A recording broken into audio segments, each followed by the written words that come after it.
Ja vas sve skupa srdačno pozdravljam, zahvaljujem se na dolasku. Na početku želim pozdraviti našeg generala Marekovića, koji je ovdje kao prijatelj i ratni suborac. Dakle, ako ima netko ovdje od medija, gospodin Mareković nije u svojstvu izaslanika predsjednika Republike, to je greška. Mi nismo ni zvali ovaj puta predsjednika Republike, nego je gospodin Mareković ovdje došao u svojstvu našeg ratnog prijatelja i suborca i ja mu se zahvaljujem. A i ujedno mu čestitam, mislim da sam jučer čitao da je ponovo imenovan za savjetnika za braniteljska pitanja. Dakle, biti će prilike u ovome mandatu dok bude obnašao ovu dužnost i da nam pomogne u našem radu i u kontaktima sa vrhovnim zapovjednikom Oružanih snaga, predsjednikom Zoranom Milanovićem. Zašto sam se ja prihvatio ovoga? Ja sam 30 godina i više, kako sam se demobilizirao, nisam angažirao ni jednoj braniteljskoj udruzi, dakle više od 30 godina. Sada sam se prihvatio iz nekoliko razloga. Prvi i osnovni razlog je taj što mi ovdje u Osijeku imamo jedan neriješen problem, star više od 30 godina. Dakle, spomenuo je gospodin Dernaj u svom izlaganju 160. brigadu. 160. brigada, ja sam razgovarao i sa ministrom Medvedom jednom prilikom kad smo bili u Ivaniću, još pokojni Zulu je bio domaćin njihovom okupljenju i bio je i Mladen tamo. I tom prilikom sam upoznao i bio je Jezečić, upoznali smo ministra Medveda sa tim problemom da jednostavno ta brigada je nestala izbrisana. Ona je nestala iz sjećanja hrvatske javnosti i ja, zahvaljujući političkom iskustvu koje imam kroz ovih 35 godina, duboko tvrdim da to nije slučajno. To nije slučajno. Ta brigada je trebala nestati. Ona nije odgovarala od prvog dana nekome, naročito garnituri političara i vladajućih političara i dan danas. I htjeli su je jednostavno poništiti da se nigdje ne spominje. U budućim vremenima, budućim generacijama. Nekome nešto nije bilo po mjeri. Stvoreno je na stotine ili tisuće kojekakvih braniteljskih udruga, isto neslučajno.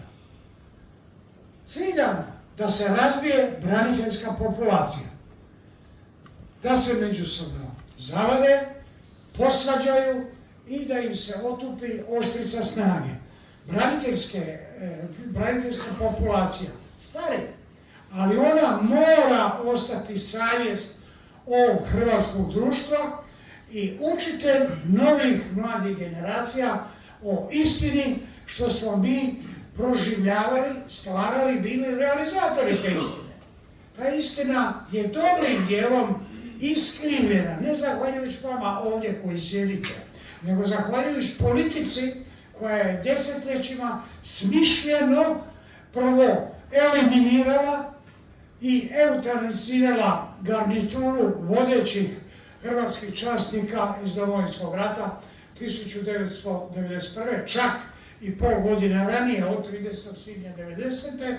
pa sve do Oluje, Bljeska Oluje do 95. godine. A i biologija je dobrim dijelom učinila svoje. Mnogi od tih hrvatskih časnika danas više nisu živi. Danas pričaju o Domovinskom ratu u većini slučajeva.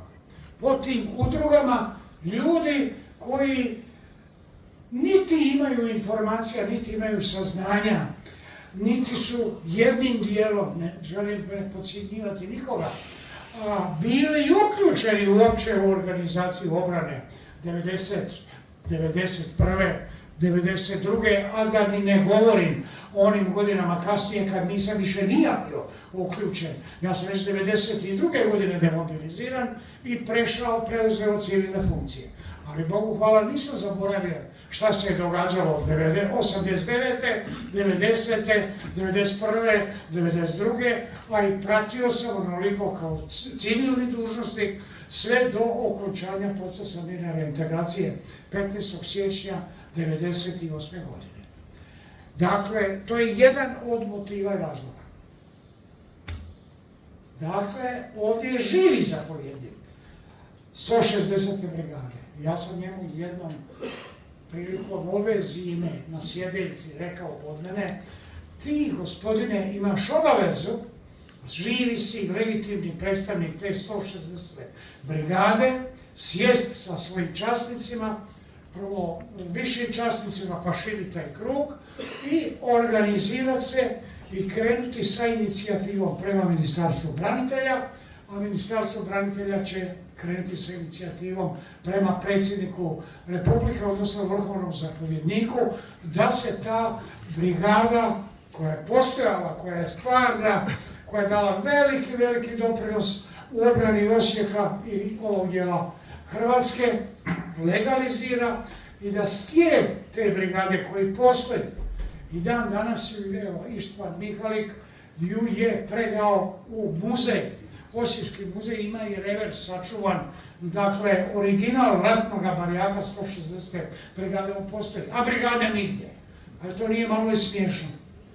A jako puno bezobrazno od onih koji su vodili i vode druge braniteljske udruge, naročito na ovome području, koji bi trebali znati što se je događalo 1991. godine ovdje, koje su vojne formacije sudjelovale, a to uporno ignoriraju svoju ulogu, preuveličavaju svoj doprinos u Domovinskom ratu, a da ne govorim o moralnom liku i dijelu nekolicine čelnih ljudi u gradu Osijeku, koji su postali perjanice braniteljskih udruga, bez kojih ne možeš organizirati ni jednu braniteljsku manifestaciju ako nisi u cuker piksli vladajuće stranke.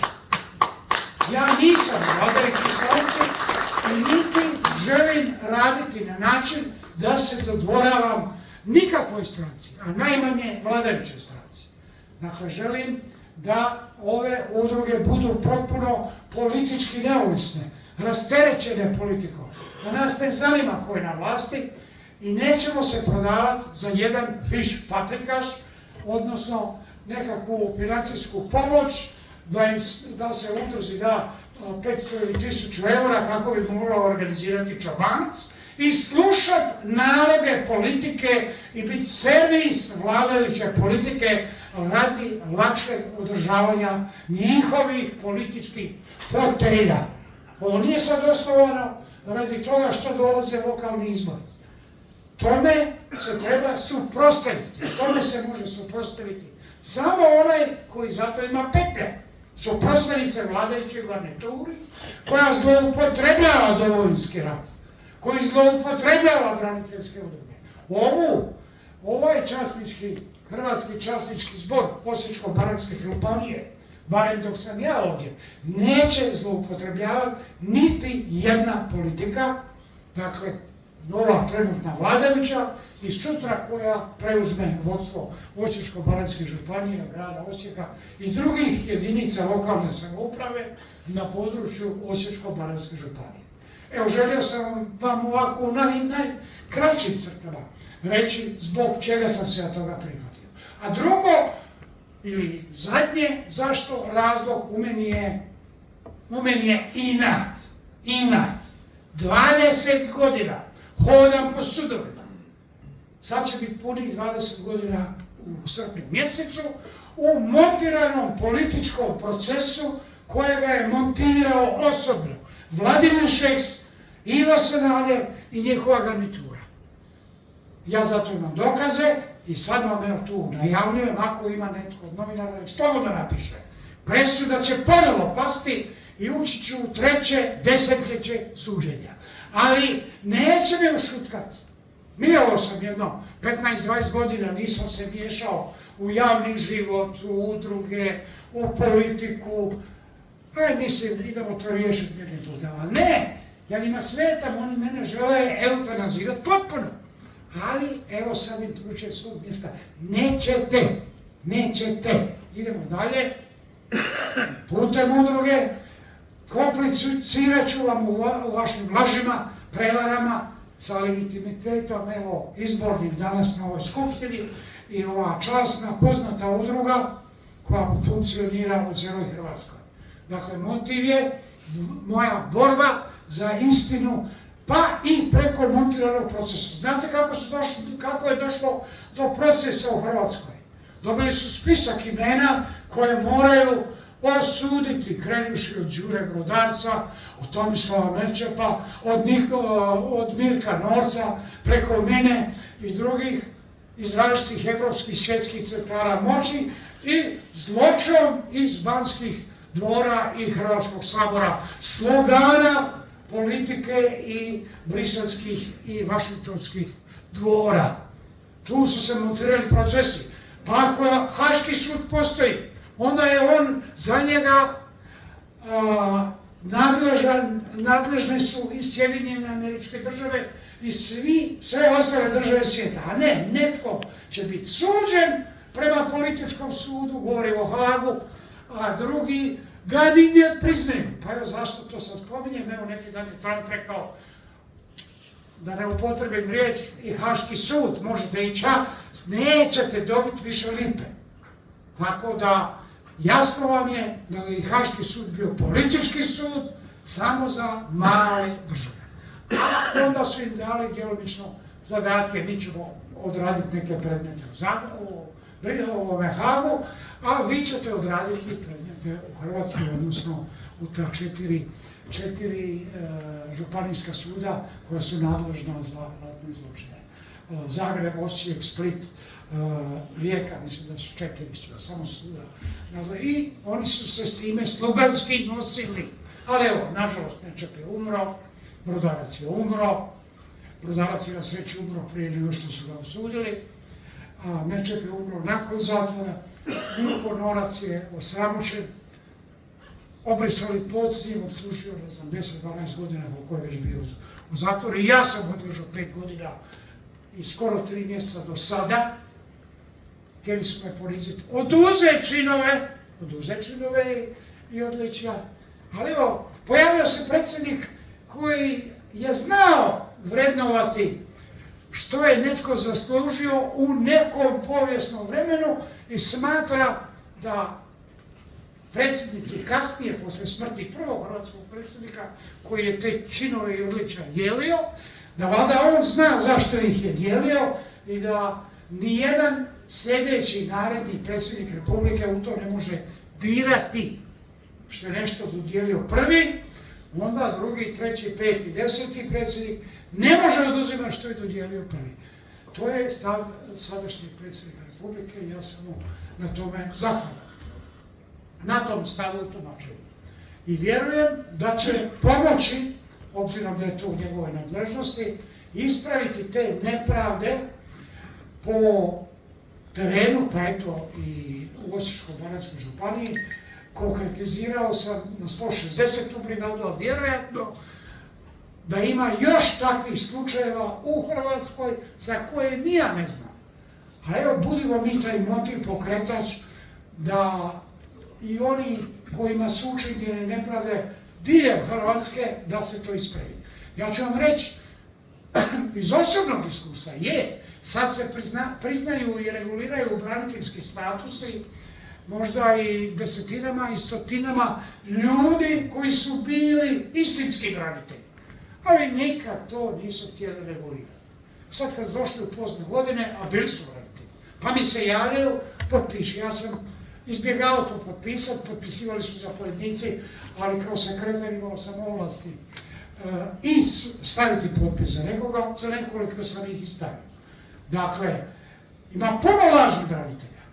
500 nešto tisuća je puno lažnih, ali je činjenica i istina da ima i danas oni koji su bili branitelji, a nemaju priznat status branitelja, jer prvo nisu htjeli, mislili su neću, ja sam svoj rat odradio, dug prema domovini, ne zanima me ništa, a onda danas kad su vidjeli da su došli, ne znam, na 65-70 godina, pa možda i smiješna, bijedna ili nikakva mirovina, pa onda misle, pa ajde da reguliramo ono što je u stvari bila istina, nije laž.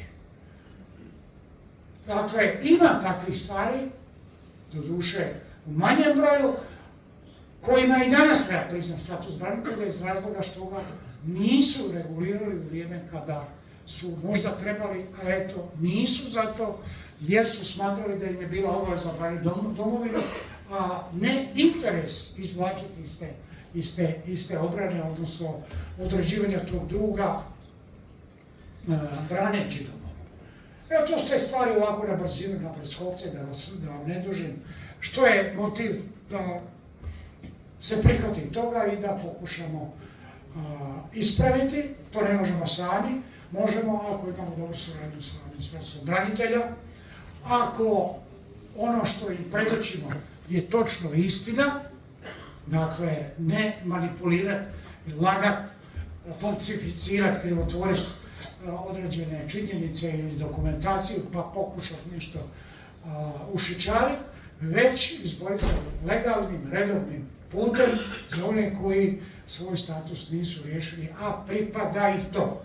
I druga stvar, druga stepenica, zato zahvaljujem gospodinu Marekoviću kao prijatelju što je došao, evo i da čuje o tim problemima, čuje Medved, pa to čuje sad i gospodin Mareković, da nam otvori, kada se to sve pripremi, prostor, termin kontakta sa vrhovnim zapovjednikom, da nađe 20 minuta, pol sata vremena, da primi izaslanstvo kasnije, ili kad se mi još organiziramo, kad to bude pri legalizaciji ta postrojba koju sam sad spominio, 160-a, da se odazove na poziv i simboličnim činom, neće niko ništa pretjerivati u smislu da se neko dočepa nekog odličja, čina koji ga ne pripada. Tu sam u prvom redu za to da vodimo brigu o onim najobičnijim braniteljima koji su bili u prvim redovima, u rovu. Dakle, u smislu da im se daje nekakav ili zapovjednički čin u skladu sa dužnosti koju su obnašali, radi se o višim činovima, ili odličja koje bi oni usaglasili međusobno da predlože 10, 15, 20 ili već koliko je moguće ljudi da dobiju neko simbolično odličje u ime svih za zasluge, za sudjelovanje u Domovinskom ratu. Evo, to je, gospodine generale, moje razmišljanje, tako da znate i prenijeti predsjedniku gdje ste bili, šta ste čuli. Dakle, politika u ovoj udruzi njoj mjesta nema. Niti ćemo se dodvoravati kome, niti ćemo služiti kome. Ali ćemo i prozivati one. Vi Osječani znate barem 2-3 imena koja se u ovom gradu predstavljaju kao ljudi koji o svemu odlučuju kada je u pitanju braniteljska problematika u gradu Osijeku i Osječko-baranjskoj županiji. A dobili su nečasne otpuste, otkaze u policiji zbog nečasnih radnji, u, ne znam, možda i Hrvatskoj vojsci zbog nečasnih radnji, a danas zbog neinformiranosti, zbog cenzure predstavljaju se kao veliki zaslužni branitelji i oni su ti koji odlučuju šta će koja braniteljska udruga, organizacija dobiti, koga će oni priznati, koje aktivnosti oni mogu poduzeti, a mogu poduzeti samo ono što trenutna vladajuća garnitura odobri. I u gradu, i u županiji. S ovom udrugom neće. Tako. Neće tako.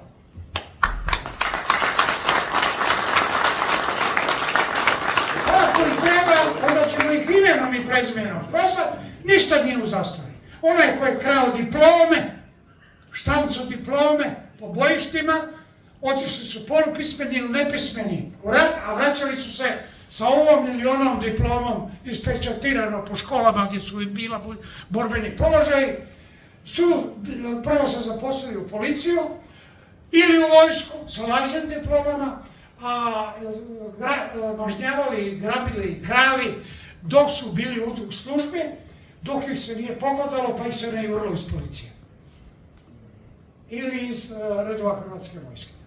Ako bude trebalo, prozvat ćemo ih i poimence i dat, sada vidim dobru volju i u državnom odvjetništvu, da se neke stvari procesuiraju, pa nek se procesuiraju, ukrasti diplomu i lažno se predstavljati, ne može biti u zastari. Ne može biti u zastari. Ne može biti u zastari, jer si ostvario imovinsku korist koja te ne pripada, obnašajući dužnost za koju nisi imao stručnu spremu. Dakle, sve si to radio varajući državu, pljačkajući državu, državni proračun, i još bi i sada muzo, kad si izbačen, časno, nečasno otpušten, ali si se dokopao nekakve, zahvaljujući lažnim papirima, braniteljske pozicije i sada bi još u mirovini glumatao nekakvog nadređenog koji će kontrolirati i usmjeravati braniteljske udruge, da mu te braniteljske udruge pomognu da bi ostao ponovo na vlasti ili da bi se dočepao nakon sljedećih lokalnih izbora neke vlasti. Ne govorim samo o trenutnoj vladajućoj. Toga ima svagdje, i u vladajućoj, svagdje ima takvih ljudi. Evo toliko, hvala vam lijepa na izboru i oprostite ako sam malo bio